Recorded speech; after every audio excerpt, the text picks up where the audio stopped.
Good afternoon to everyone! This video for today gagawa tayong crispy fried chicken. So mayroon tatlong perasong braised chicken,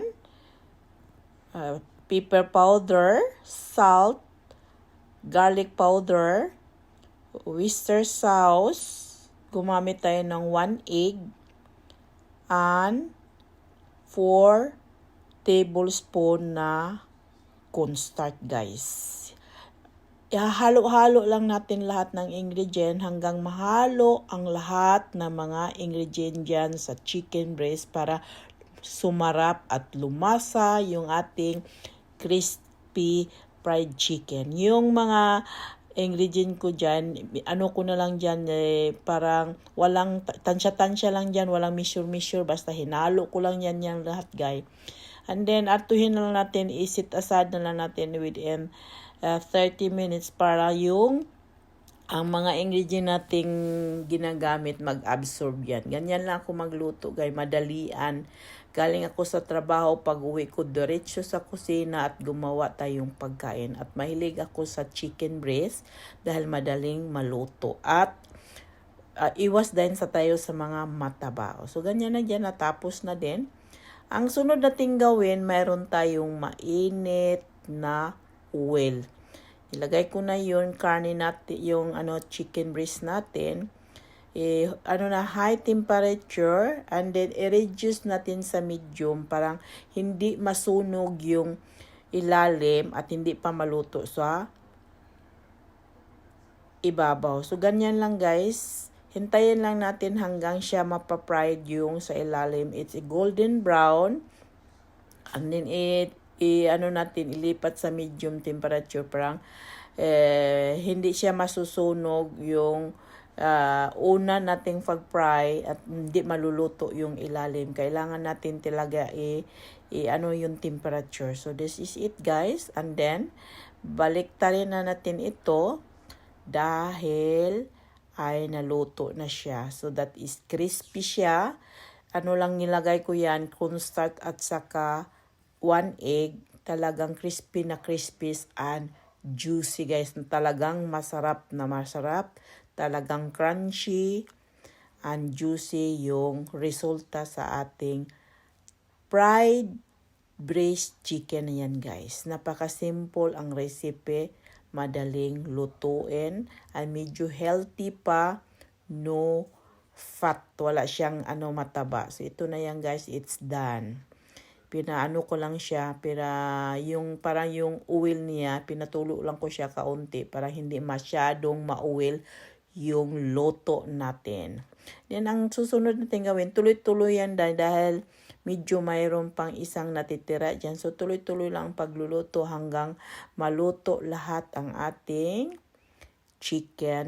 fried chicken. So, that is it. And now, ito din guys. Next step, ang gawin natin yung high temperature ko.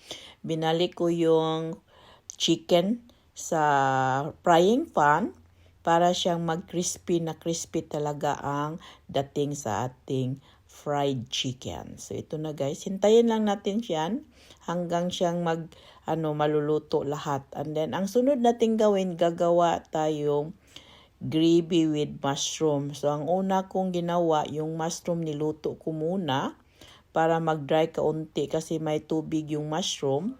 And halo-halo kaunti, mikos-mikos lahat dyan, halo-halo. Ganyan lang tayong buhay, guys. Gagawa at with cooking with love, diskarte lang tayo sa buhay. And then, ang sunod natin gawin, lagyan ko siya ng 25 gram na butter. Paano lang natin yan melt, yung nagmi-melt na yan. So, nilagyan ko siya ng 2 tablespoon na flour. And then, mix lang natin yan. Mikos-mikos lang natin yan, guys, hanggang mahalo yan, guys. Ang sunod natin gawin, lagyan natin ng 4 deciliter na water. And mag-addition na din tayo ng cubes dyan. Pork cubes or chicken cubes. So, ganyan lang, guys. And then, halo lang yan, guys. Para lang siyang maglalapot na siya dyan pag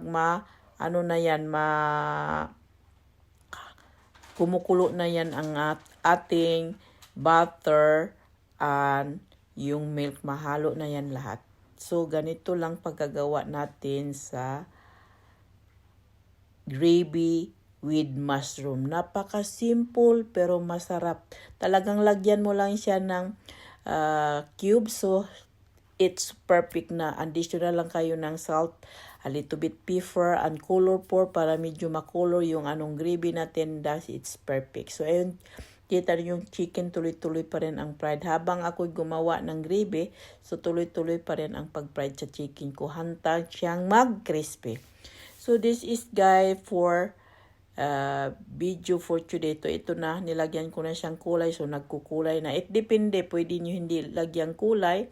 Pwede nyo lagyan ng dark sauce or yung okay na yung color. Nasa sa inyo niya yan kung mayroon kayong additional na dark nga brown color. So, that is my fried chicken is done na guys. Crispy na siya yan guys, sa totoo lang.